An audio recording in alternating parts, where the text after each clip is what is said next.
politics, sports, and global affairs. From the corridors of power to the football pitches of Europe and the unfolding stories shaping a world, we bring you the headlines that matter most. Stay tuned as we dive into today's top stories. The Senate has scheduled an emergency plenary sitting for today amid ongoing debates over amendments to the Electoral Act and growing public scrutiny of recent legislative decisions.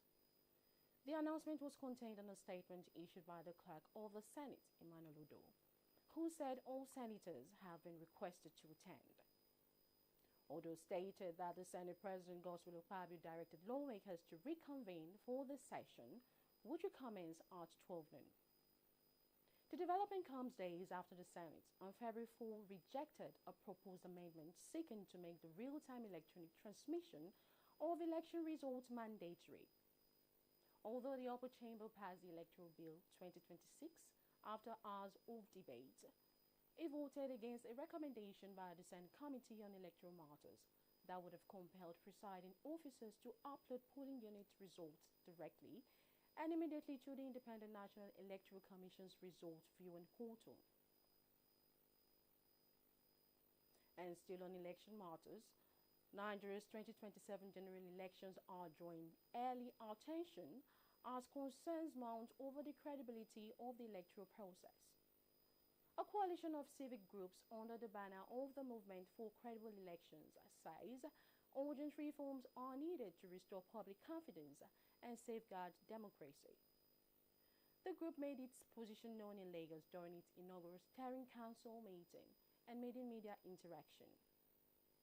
Our correspondent, Lydia Ajayi, has more details. Nigeria's 2027 general elections have come under fresh scrutiny as the movement for credible elections. Nigeria's 2027 general elections have come under fresh scrutiny as the movement for credible elections. Its inaugural Steering Council meeting elections.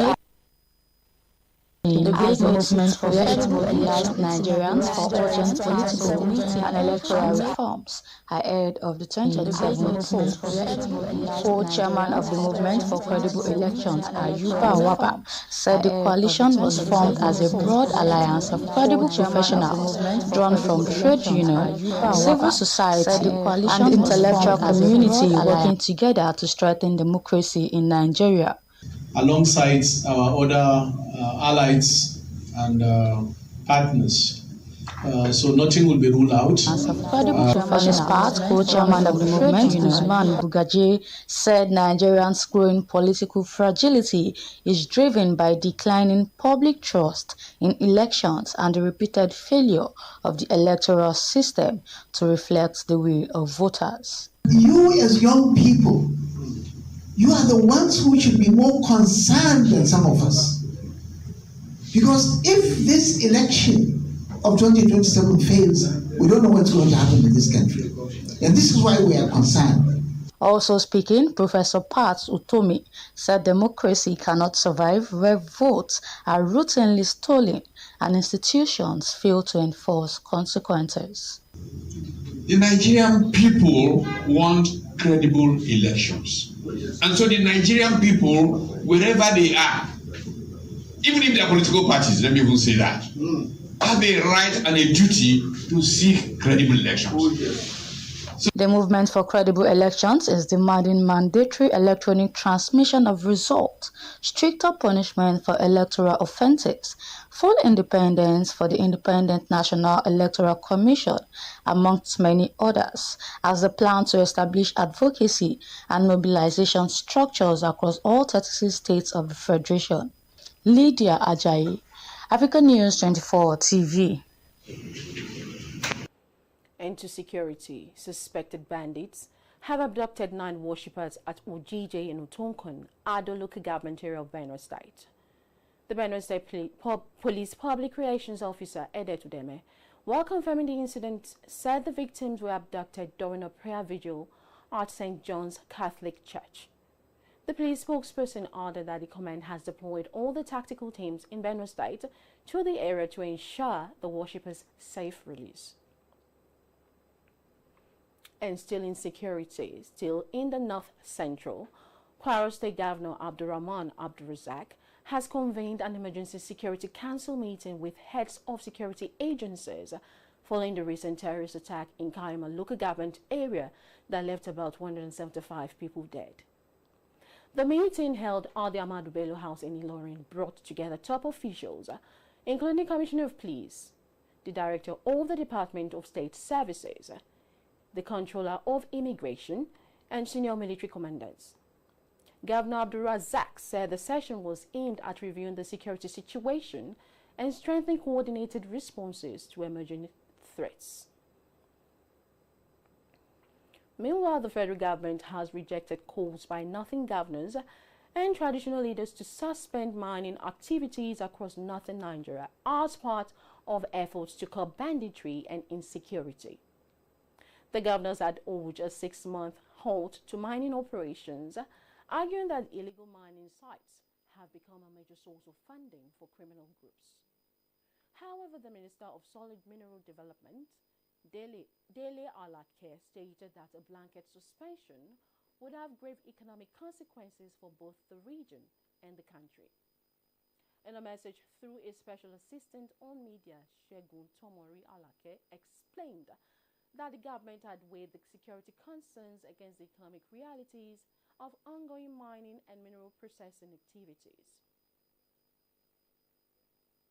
And away from home, the Nigerian community in South Africa has threatened to stage mass protests following the killing of a compatriot, Emeka Uzo, during an anti-drug operation in Gauteng province. Uzo was reportedly shot on February 8, 2026 at a Caltex petrol station in Windsor East, Randburg. The incident occurred during a raid led by members of the opposition political party Action SA, including its Ekoheleni mayoral candidate, Councillor Zolani Kumalo. Action SA confirmed the shooting, describing Uzo as a suspect allegedly linked to drug trafficking. However, eyewitnesses dispute this account, claiming Uzo was asleep in his car and panicked when he thought he was being hijacked, attempting to drive away before being shot.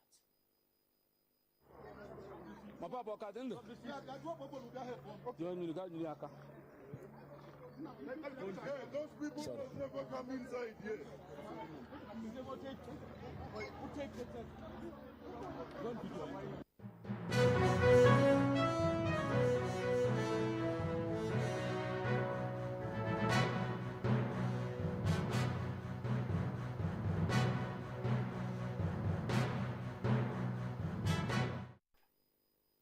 And in business news, the Naira opened the week with a gain at the official market on Monday, trading at 1,354 Naira 25 kobo against the United States dollar.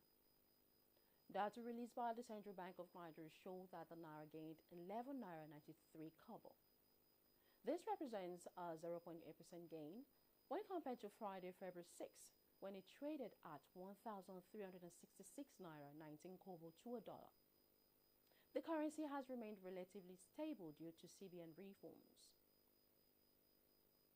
Also, the Central Bank of Nigeria and the Nigerian Communications Commission have unveiled a proposal requiring instant refunds for failed airtime and data transactions. Under the new framework, customers must receive refunds within 30 seconds whenever their accounts are debited without corresponding value delivery. The proposal contained in the exposure draft of the joint CBN-NCC framework for resolution of failed airtime and data purchase transactions was released on February 5, 2026.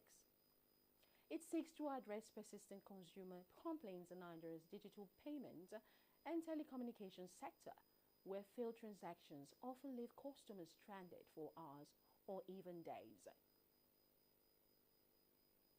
And in foreign news, the United States has signaled opposition to any plan by Israel to formally annex the occupied West Bank. A senior White House official says President Donald Trump does not support such a move, despite growing pressure from hardline Israeli politicians pushing for expansion of Israeli control in the territory. Several world leaders and human rights groups have warned that such actions would violate international law and undermine hopes for a two-state solution. While Israel has not officially announced any annexation plan, Trump's position is seen as an attempt to calm global outcry and maintain diplomatic balance in the region. Ghislaine Maxwell, the former associate of late sex offender Jeffrey Epstein, has refused to answer questions during a U.S. congressional hearing. Lawmakers say Maxwell repeatedly invoked her right against self-incrimination while being questioned about Epstein's crimes and possible accomplices. The hearing was part of an ongoing investigation aimed at uncovering how Epstein operated for years and who may have helped him. Members of Congress expressed frustration, saying Maxwell's silence is blocking the efforts to bring full accountability to victims. Ms. Maxwell, please be very clear. Are you declining to answer the question put to you solely on the ground that you believe the answer will incriminate you? I invoke my Fifth Amendment right to silence.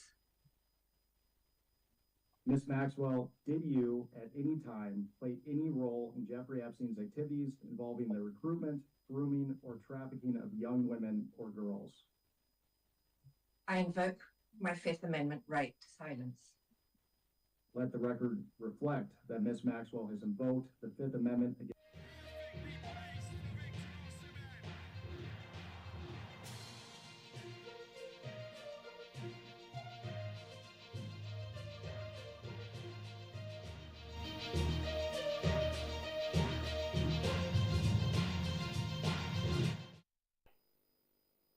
Welcome to sports. Paul Onuachu's blistering form in Turkey has set him apart from his Super Eagles teammates plying their trade across Europe, as many of Nigeria's top forwards struggle to find the net consistently. The 31-year-old Trabzonspor striker has been unstoppable in the Turkish Super League, scoring 15 goals in 18 matches this season. His clinical finishing and era dominance have made him the league's leading scorer, with a remarkable strike rate of 1 goal every 102 minutes. Onuachu's performances have not only kept Trabzonspor in contention, but also placed him firmly in the race for the Golden Boot, a feat no other Nigerian abroad is currently marching. Still in soccer, the Nigerian Football Federation has officially opened negotiations with Super Eagles head coach Eric Chelle over a possible contract extension. Chelle, who was appointed in January 2025, on a 2-year deal, guided Nigeria to a third-place finish at AFCON 2025 and improved results in World Cup qualifiers. His tenure has been marked by tactical discipline and renewed team spirit, earning him support from both players and fans. Chelle, a Franco-Malian, has expressed his desire to remain in charge, citing his long admiration for Nigerian football dating back to the 1990s. Reports suggest Tunisia has shown interest in Chelle, raising questions about his long-term future if Nigeria fails to secure his services.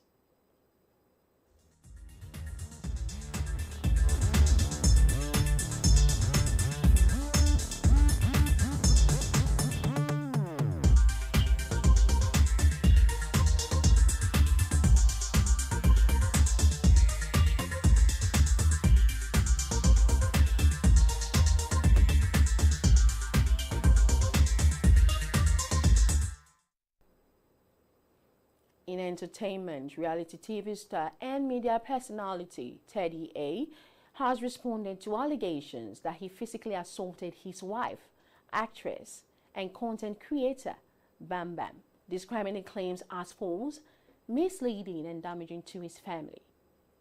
Speaking out amid growing online speculation and public debate, Teddy A said the accusation gained traction through social media narratives that did not reflect the true events within their home. He stressed that the situation was misrepresented, insisting that he has never subjected his wife to physical abuse. He also noted that the allegation placed emotional strain on his household, affecting not just him, but also his wife. Teddy A warned that unverified claims shared on social media can cause lasting damage, urging the public to allow space for truth rather than speculation.